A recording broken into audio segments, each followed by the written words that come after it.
Delhi NCR में ठंड और प्रदूषण का डबल अटैक देखने को मिल रहा है। सुबह का तापमान गिरकर लगभग 5 से 6 डिग्री सेल्सियस तक जा पहुंचा है। दिल्ली में बढ़ते प्रदूषण से राहत नहीं है। दमघोंटू हवा ने लोगों की मुश्किलें बढ़ा दी हैं। दिल्ली के अधिकांश इलाकों में हवा जहरीली हो गई है। राजधानी दिल्ली में औसत एक्यूआई 300 दर्ज किया गया। मुंडका में एक्यूआई 366 तक जा पहुंचा है। हरियाणा में भी कई इलाकों में एक्यूआई 300 के पार है। हरियाणा में 2 दिन बाद बर्फीली हवाएं चलेंगी। राजस्थान के साथ लगते 6 जिलों में येलो अलर्ट जारी किया गया है। नारनौल में न्यूनतम तापमान 3.8 डिग्री सेल्सियस दर्ज किया गया।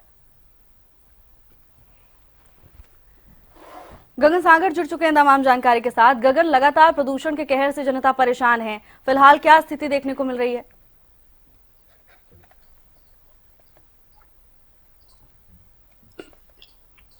हाँ बिल्कुल, देखिए कहीं ना कहीं स्थिति अब थोड़ा बहुत नियंत्रण में आना शुरू हो चुकी है।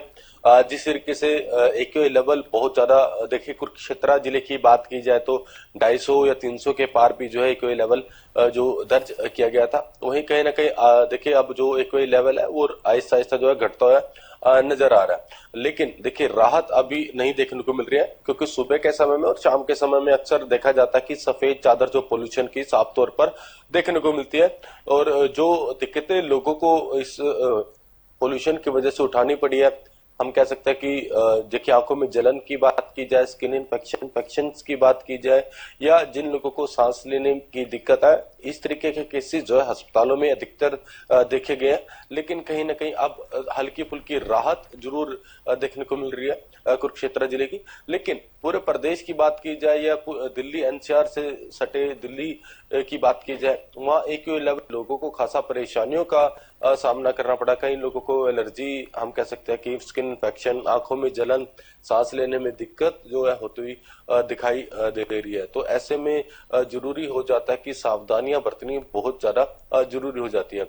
अभी फिलहाल कोई राहत नहीं है जब तक बरसात ना हो जाए। देखिए एक तरफ सुबह के समय में, शाम के समय में हम कह सकते हैं कि पोल्यूशन की चादर देखने को मिलती है। शीतलहर हम कह सकते हैं कि अब चलना शुरू हो चुकी है। लोग समझते हैं ये धुंध की चादर है, लेकिन ये एक पोल्यूशन की चादर है। और ऐसे में जब तक बरसात नहीं हो जाती तब तक कह सकते हैं कि ये जो पोल्यूशन की चादर है आसमान में इसी तरीके से देखने को मिलेगी। और से एक देखिए एक तरफ तो हम कह सकते हैं कि पोल्यूशन की मार जो है लोगों को झेलनी पड़ रही है, चाहे फैक्ट्रियों के निकलने वाले धुएं की बात की जाए, या 15 साल से अधिक वाहनों से निकलने वाले धुएं की बात की जाए, या किसानों की तरफ से जो कुछ किसानों की तरफ से जो हम कह सकते हैं कि धान कटने के बाद जो फानों में आग लगाई गई थी, उसकी वजह से एक्यूआई लेवल इस कदर बढ़ा कि आम जनता को खासा परेशानियों का जो है सामना करना पड़ा। तो दूसरी तरफ अब ठंड भी देखिए शुरू हो चुकी है, और ऐसे में दोहरी मार हम कह सकते हैं कि देखने को मिल रही है। हाँ एक देखिए बरसात हो जाती है तो कहीं ना कहीं पोल्यूशन की चादर जो सफेद चादर वो खत्म हो जाएगी, और कहीं ना कहीं राहत पोल्यूशन से जरूर मिलेगी।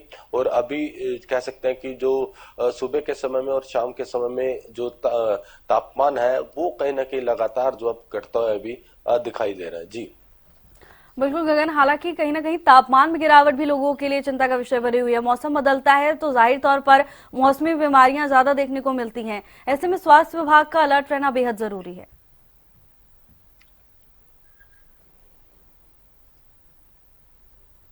बिल्कुल, देखिए टेम्परेचर अगर जो घटता है तो कहीं ना कहीं बीमारियां भी जरूर दस्तक देती हैं। छोटे बच्चों की बात की जाए, बुजुर्गों की बात की जाए, जुकाम, देखिए अक्सर देखा जाता है कि सर्दी लग जाना, जुकाम हो जाना, ऐसे केसेस ज्यादा जब ठंड शुरू होती है तो ऐसे केसेस ज्यादा देखने को मिलते हैं। तो ऐसे में सावधानियां बरतनी बेहद ज्यादा जरूरी हो जाती है। अभी देखिए सर्दी के केसेस अभी अस्पतालों में नहीं देखने को मिल रहे हैं, लेकिन कह सकते हैं कि अभी अस्पताल में जो स्वास्थ्य विभाग को अलर्ट रहना बहुत ज्यादा जरूरी हो जाता है। और देखिए अगर बरसात हो जाती है, एक तरफ पोल्यूशन से निजात जरूर मिलेगी, लेकिन दूसरी तरफ ठंड भी बढ़ जाएगी, और जो हम कह सकते हैं कि टेम्परेचर में जरूर गिरावट देखने को मिलेगी। देखिए अब अक्सर देखा जा रहा है पूरे प्रदेश के अंदर, जो उत्तरी भारत के अंदर जो है टेम्परेचर में लगातार जो है गिरावट देखने को मिल रही है। हम कह सकते हैं कि अब देखिए दिसंबर का महीना शुरू हो चुका है और सर्दियां शुरू हो चुकी है। दिसंबर में बहुत ज्यादा ठंड हो जाती है, धुंध भी हो जाती थी, लेकिन अभी तक इस तरीके की सर्दी नहीं देखने को मिली है। अक्सर आप देखिए देखने को तो मिल ही रहा है कि बाजारों की बात की जाए या सार्वजनिक स्थानों की बात की जाए, लोग जो है गर्म कपड़े लोगों के द्वारा गर्म कपड़े डालना शुरू कर दिया गया। लेकिन जिस तरीके की ठंड जो है होनी चाहिए दोपहर के समय में धूप बहुत देखने को मिलती है। सुबह के समय में, शाम के समय में ठंडी हवा ज्यादा अधिकतर चलती है और ऐसे में सावधानियां बरतनी भी बेहद ज्यादा जरूरी हो जाती है और ऐसे में स्वास्थ्य विभाग को भी अब अलर्ट रहना चाहिए। बिल्कुल गगन, आप बने रहिएगा। रजत सिसोदिया हमारे साथ जुड़ चुके हैं। रजत, लगातार प्रदूषण से लोग परेशान हैं, फिलहाल क्या स्थिति देखने को मिल रही है बल्लभगढ़ में? भावना, आपको बता दूं कि बीते दिनों से लगातार एक्यूआई लेवल जो कि बल्लभगढ़ में लगातार बढ़ रहा था, तो वही अब कहीं ना कहीं थोड़ी गिरावट जो है एक्यूआई लेवल में जरूर देखने के लिए मिली है। हालांकि 120-130 के लगभग में अभी भी बना हुआ है, लेकिन वहीं अभी भी बल्लभगढ़ में कुछ एरिया ऐसा है जहां पर कहीं ना कहीं लोगों के लिए सांस लेना काफी दुश्वार बना हुआ है, क्योंकि एलिवेटेड पुल का कार्य चल रहा है। तो ऐसे में तमाम जो धूल है वह वहां पे उड़ती है। फिर जो ग्रेड के तमाम नियम है उनके उल्लंघन भी जो है लगातार होते हुए नजर आ रहे हैं। फिर चाहे वह प्राइवेट फैक्ट्री से निकलने वाले धुएं की बात की जाए या फिर वह अन्य जगहों पर लगाई गई आग की जो बात की जाए, तो कहीं ना कहीं साफ तौर पे कहा जा सकता है कि फिलहाल जो है एक्यूआई लेवल में थोड़ी गिरावट तो जरूर देखने के लिए मिली है। लेकिन सुबह और शाम की बात की जाए तो यही एक्यूआई लेवल 180 से लेके और 200 के बीच में बना रहता है। तो ऐसे में कहीं ना कहीं लोगों को सांस लेने में और घरों से बाहर निकलने में काफी तकलीफों का सामना करना पड़ रहा है। वहीं जैसे कि सर्दी बढ़ रही है तो साफ तौर पे कहा जा सकता है कि लोगों को बिल्कुल, अब ऐसे में लोगों का खुद भी सतर्क रहना बहुत जरूरी है। रजत और गगन, धन्यवाद आपका तमाम जानकारी के लिए।